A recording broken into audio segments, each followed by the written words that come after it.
And that was the day My Little Pony died.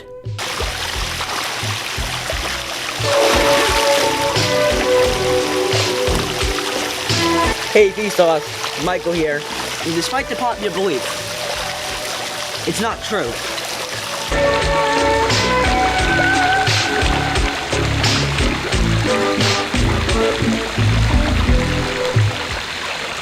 Okay, so guys, I know you're gonna be bombarding me in the comments with this question.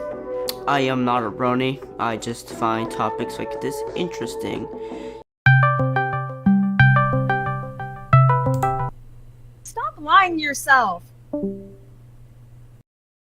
On October 10th, 2010, a television show called My Little Pony Friendship is Magic aired, and absolutely nobody at that point in time would have been able to predict how big it would become.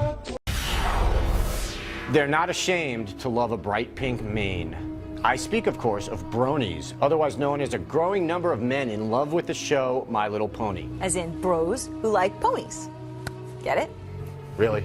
You don't I don't approve?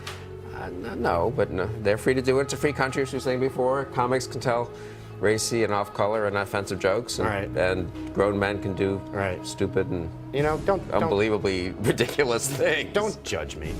This show was slowly gaining popularity. This fandom was curating big and ambitious projects that no fandom had really done before, such as a show-quality fan episode that was longer than actual episodes. The fandom got so big to the point where it's actually mentioned in the show's description on Wikipedia. But for some reason, this once huge fandom has become much smaller in recent years. There's no denying that. But what caused it from being the biggest fandom to just a memorable yet controversial piece of pop culture in the 2010s? This video will try to answer these two questions. What day did the show die? What day did the fandom die?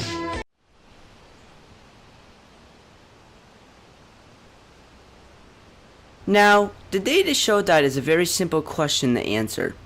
I don't think it has. The show's episode average per season on IMDB is consistent, a lot of 7.9s. You could say the season 3 finale, Magical Mystery Cure, killed the show since it ended the original main focus of the show, Twilight studying the magic of friendship as a lonely unicorn and writing to Princess Celestia about her experiences.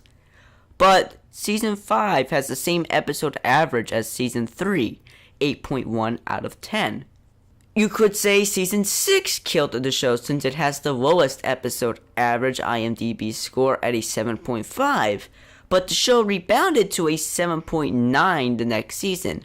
You see, a single bad season can't kill a show. A show can rebound after a bad season. If it can't though, that's when you can point out a certain season for killing a show. You could say Season 8 killed the show, but that's not finished yet, so we don't really know. I'm not a big fan of Season 8.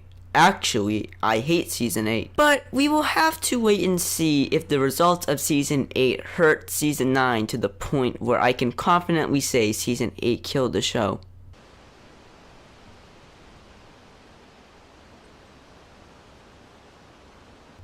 This is a very hard question to answer.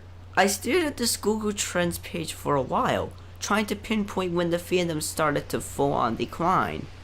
I originally decided that July 2015 was the month for when the fandom started to full-on decline, since it was the last month that fell in line with the consistencies of the Google searches in this era right here that I've highlighted on the screen. But I couldn't find any event to pinpoint in July 2015. In July 2015 didn't make sense when you look at the BronyCon numbers and you realize in August 2015 BronyCon had its biggest turnout ever. It was the only time they've ever cracked 10,000 people. So I was back to square one.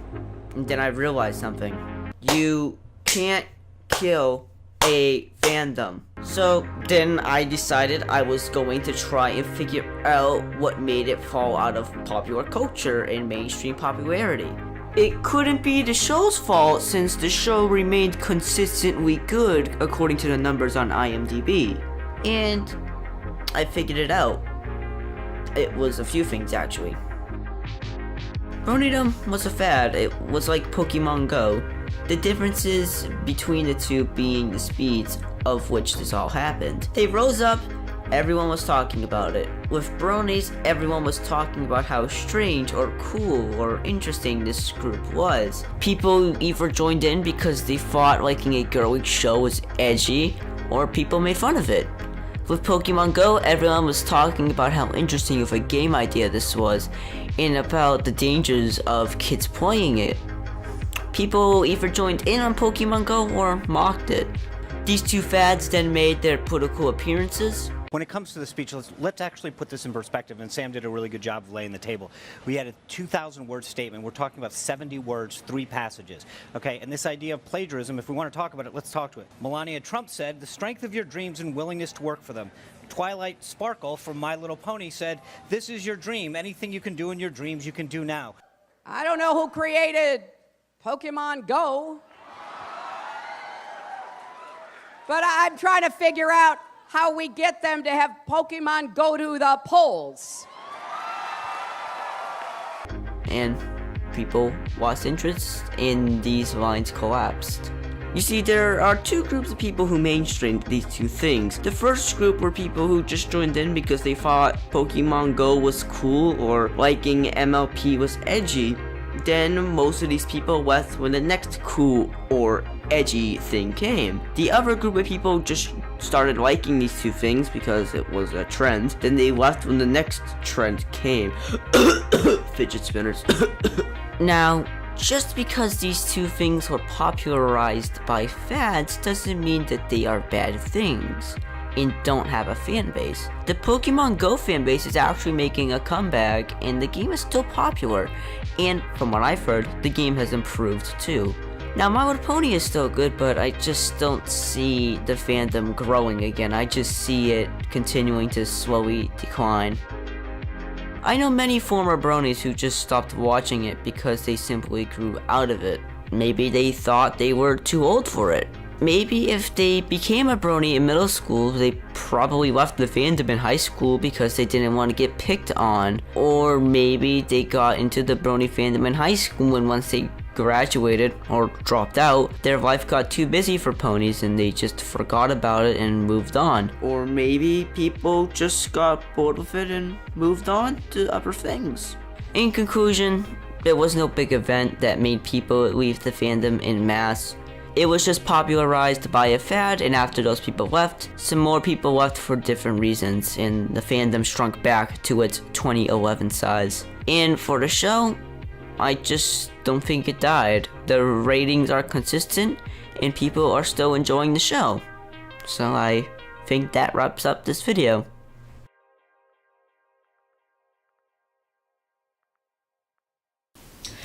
Hey guys, thank you so much for making it to the end of this video. It's really appreciated.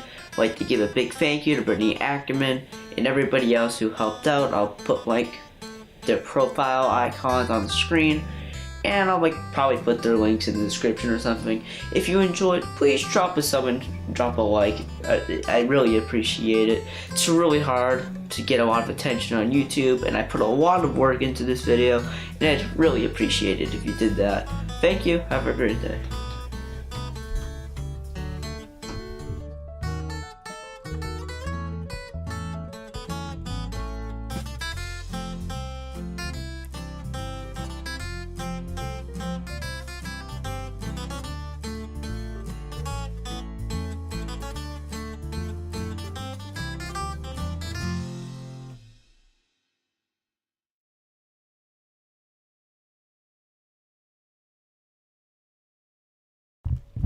Hey guys, so I'm gonna start answering questions at the end of every video now. Mainly so I can stretch it out to 10 minutes, you know, I've worked hard on this one. I think I deserve the extra ad revenue, you feel me? So yeah, I took this idea, or I should say stole, from the gamer from Mars. Recommend you watch his videos, they're pretty good. He's a good video essayist, if that's the term you want to use. Another good video essayist I would recommend is Austin McConnell, and of course my boy KTO, you know. Alright, 2, 1, we reached the 10-minute mark. See you guys later. Have a wonderful day.